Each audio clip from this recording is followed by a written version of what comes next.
2001 nih kita bilang, padahal sekarang kita sudah mau tentukan anggaran 2022, 2023, tapi 2001 belum selesai.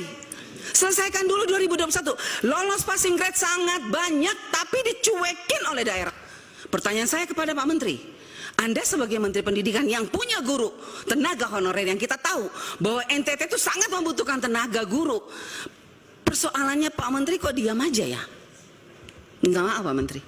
Kalau menurut saya Anda hanya diam, Anda hanya sibuk urusan secara nasional. Lihat dong ke daerah. Ini banyak guru-guru yang lulus passing grade Pak menangis. Karena apalagi Bu, mereka dengar katanya tanggal 13 ini ditutup ya Bu Nunu ya. Ditutup. Mereka bilang, Ibu kalau sudah ditutup maka nasib kami seperti apa? Yang pertama, saya bersyukur hari ini kita membicarakan hal yang penting. Sejak tadi pagi dan hari ini bertepatan dengan Hari Pahlawan. Hari Pahlawan Nasional ya, 10 November hari ini. Dan saya ingin kita juga mengingat bahwa pahlawan nasional itu masa lalu yang harus kita ingat. Tetapi ada juga yang harus kita perjuangkan saat ini adalah pahlawan-pahlawan tanpa tanda jasa. Guru-guru honorer yang sudah mengabdi belasan tahun di daerah-daerah terpencil yang sampai hari ini masih menangis karena mereka tidak pernah merasakan keadilan dari pemerintah. Mereka yang sudah mengabdi di desa-desa, di pelosok-pelosok, yang harus menyeberang sungai, yang harus langgar kali, kalau orang NTT bilang, ya, yang kadang-kadang kalau banjir taruhan nyawa. Tetapi sampai hari ini mereka tidak bisa masuk lolos P3K.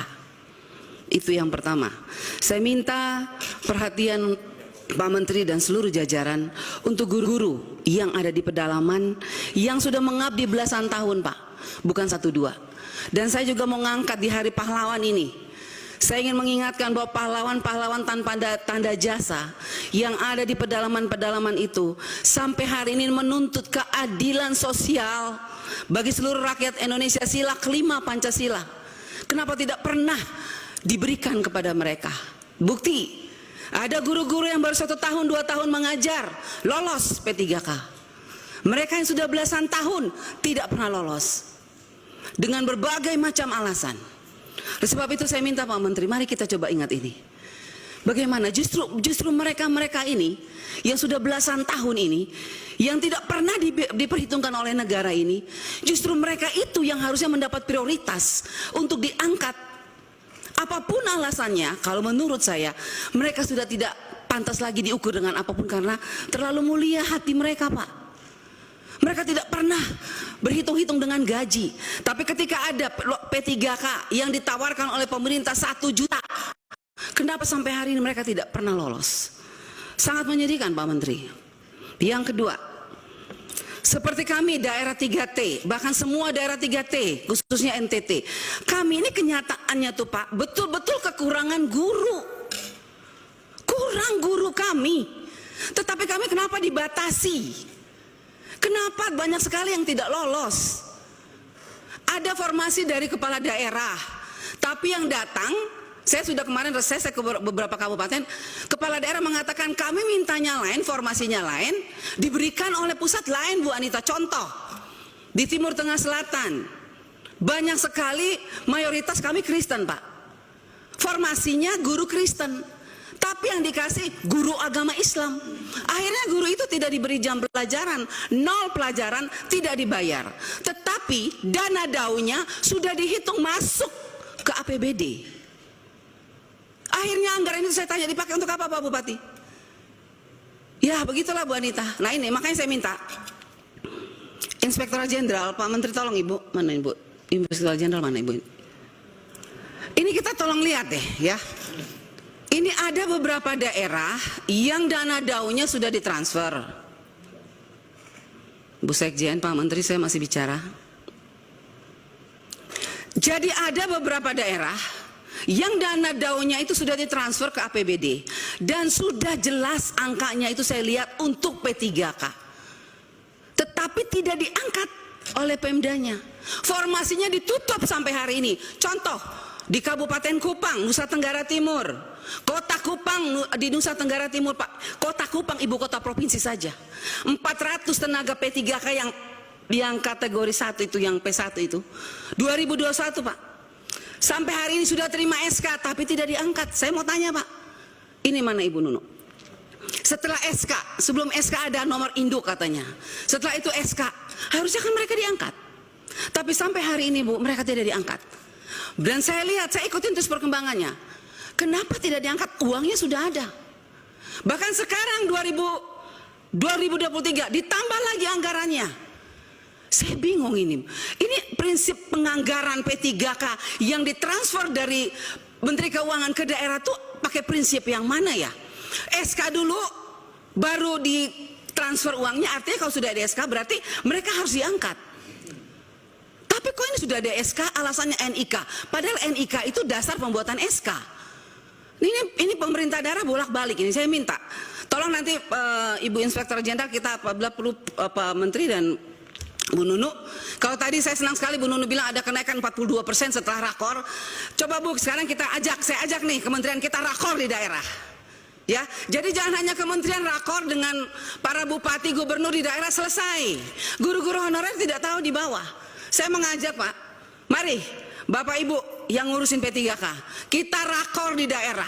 Dudukan kami anggota DPR RI dengan bupati dan gubernur dan panitia seleksi nasional. Kita pengen tahu sebetulnya persoalannya di mana. Orang anggarannya ada, tapi kenapa pemerintah daerah tidak mau angkat? Alasannya apa? Dana DAU kurang. Setelah kita lihat DAU-nya nggak kurang, berlebihan malah. Nah ini persoalan. Jadi saya minta ini Bu, contoh ya, Kota Kupang, Kabupaten Kupang, kita segera turun, kita lihat. Mereka tuh sangat gelisah saat ini karena apa? Lulusan-lulusan yang passing grade 2001 nih kita bilang. Padahal sekarang kita sudah mau tentukan anggaran 2022, 2023, tapi 2001 belum selesai. Selesaikan dulu 2021. Lolos passing grade sangat banyak, tapi dicuekin oleh daerah. Pertanyaan saya kepada Pak Menteri, Anda sebagai Menteri Pendidikan yang punya guru, tenaga honorer yang kita tahu bahwa NTT itu sangat membutuhkan tenaga guru. Persoalannya Pak Menteri kok diam aja ya? Enggak, maaf Pak Menteri. Kalau menurut saya Anda hanya diam, Anda hanya sibuk urusan secara nasional. Lihat dong ke daerah. Ini banyak guru-guru yang lulus passing grade, Pak, menangis. Karena apalagi Bu, mereka dengar katanya tanggal 13 ini ditutup ya, Bu Nunu ya. Ditutup. Mereka bilang, Ibu kalau sudah ditutup maka nasib kami seperti apa? Kami harus tunggu tahun depan lagi. Kalau daftar tahun depan lagi turun dari P1 ke P2 lagi. Padahal mereka lulus sekarang nih. Nah jadi saya minta tolong Pak, kalau bisa untuk kita selesaikan masalah di daerah, saya minta untuk tanggal pendaftaran yang batas tanggal pendataan ini tanggal 13, saya minta diperpanjang. Kita selesaikan masalah, kita jangan lompat nggak jelas Pak. Saya minta diperpanjang, bila perlu Bu pimpinan, melalui pimpinan, saya minta Bu kita harus undang tuh Panselnas tuh. Duduk Bu, kita bicara bagaimana sih mereka transfer uang. Kok enak sekali bupati, gubernur dan segala macam. Kalau kita undang susah sekali mereka, tapi itu uang negara, uang pusat yang harus kita awasi untuk tenaga P3K yang kita perjuangkan di sini. Kita capek berteriak di sini, mereka menangis di sana. Siapa yang diuntungkan di sini? Harusnya yang diuntungkan adalah guru-guru honorer, bukan pemerintah daerah atau siapapun yang terlibat di dalamnya. Oleh sebab itu saya mohon Ibu pimpinan, kita harus segera panggil tuh Panselnas, panggil tuh BNPAN RB, Menteri Keuangan. Apa dasarnya mereka transfer? Sekarang mau saya dengar Bu, sudah ini awal tahun ini ditransfer lagi untuk P3K, tapi diangkat-angkat enggak. Terus uang ini untuk siapa? Terus siapa yang mengawasi uang ini? Terus tangisan air mata P3K yang sudah lolos passing grade, siapa yang harus menghapus air mata mereka itu siapa? Kalau bukan kita sebagai wakil rakyat, kalau bukan Anda sebagai menteri, siapa? Hanya kita yang bisa. Jadi mari Bapak Menteri, saya minta kita bergandengan tangan, kita hadapi persoalan ini bersama. Kita turun ke daerah, kita tunjukkan sama P3K bahwa kita di pusat sudah berjuang. Siapa yang mempersulit mereka di daerah? Kalau memang bupati mengatakan dana daunya kurang, suruh mereka buka. Berapa kebutuhan mereka setiap tahun? Ada tambahan atau tidak? Kalau ada tambahan ya itu untuk P3K.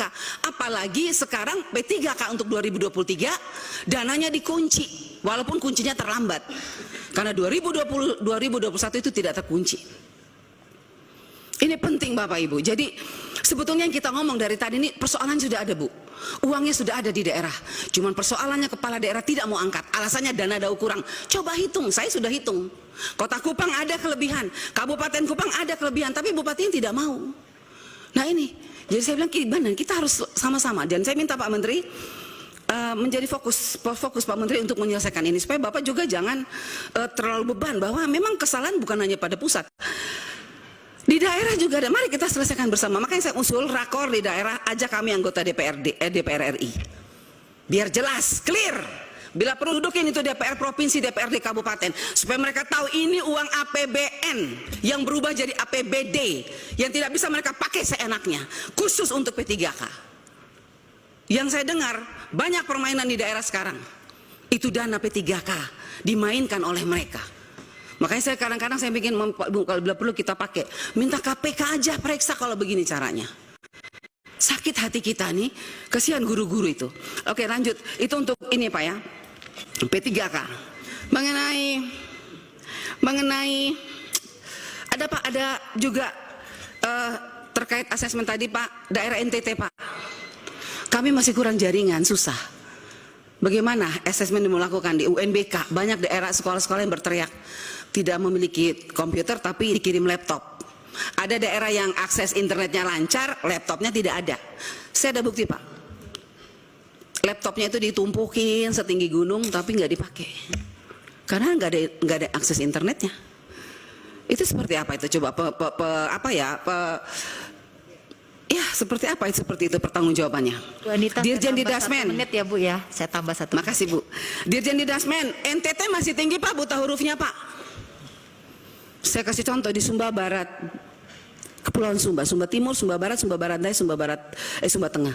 Saya pergi itu, saya kaget, sekdanya bilang Bu, angka buta huruf kita masih tinggi lah. Terus anggarannya gimana itu? Buta aksara segala macam itu bagaimana? Saya minta Pak ya, saya minta tolong saya diberitahu datanya berapa anggaran yang di sana, yang seperti tadi Pak Ferdiansa katakan benar. Actionnya apa? Kita dikasih tahu, kita jangan dikasih angka-angka Pak. Actionnya apa? Buktinya apa? Ya seperti itu. PIP masih banyak persoalan Pak Menteri, terima kasih. Kementerian kemarin sudah tiba-tiba turun melakukan audit dan melakukan sosialisasi program Indonesia Pintar. Dan saya punya videonya, betapa kagetnya kepala sekolah. Oh seperti itu ya, oh kami baru tahu ya. Pikiran saya, aduh PIP sudah berapa tahun ya? Kenapa baru dilaksanakan sosialisasi sekarang? Sudah banyak uang negara yang kembali ke kas negara. Saya rugi Pak.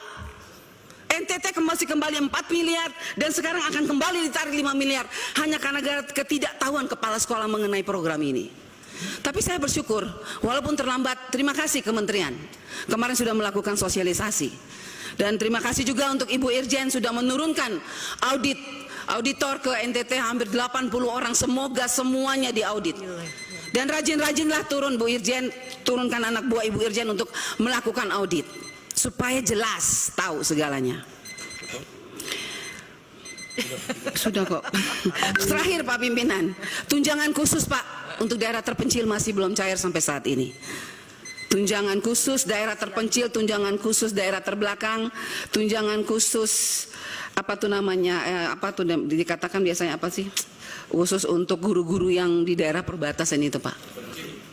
Ya, apa? Penghasilan apa? Terpencil itu ya, dacil itu.